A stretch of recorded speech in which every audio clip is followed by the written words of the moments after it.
مساء الخير عليكم، مساء الخير والتفاؤل. بقالي كام يوم بيجيلي اسئله كتير قوي على انابيب البلازما. طبعا بما ان انا بتكلم كتير على الاوشوت، ليه في انواع انابيب بلازما وايه اللي بيفرق ما بينها. البلازما هي احنا بنحتاج منها المواد المغذيه فيها اللي بتكون مرتبطه بالصفائح، فاحنا لازم نفصل الدم.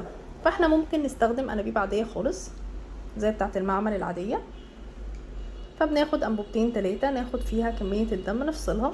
بس هي دي بتفصل، مش بتعمل اي additive values، يعني مش بتزود لي اي حاجه على ان انا بس بفصل الدم. بفصل الاصفر والاحمر، الاحمر بنرميه وبناخد الدم الاصفر نبتدي نحقنه.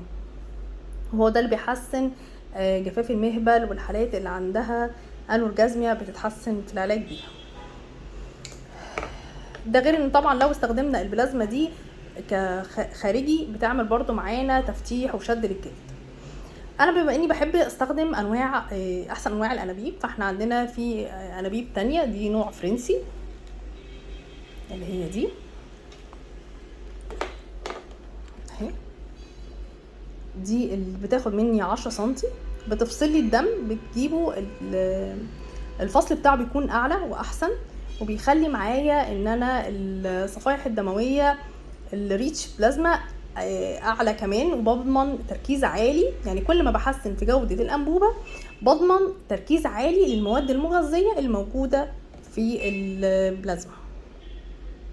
دي النوع التاني.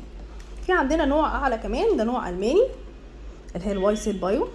فيها ميزة ان هي فيها تكنيك مختلف شوية، ان هي دي كمان مخصصة حتى لو الست عندها انيميا، يعني هي اصلا دمها ما فيهوش مغذيات كفايه، يعني البي ار بي بتاعها هيكون ضعيف شويه، فاحنا ممكن ناخد دم منها اكتر شويه ويتركز بطريقه معينه اكتر، فيديني كميه بلازما مفيده اكتر.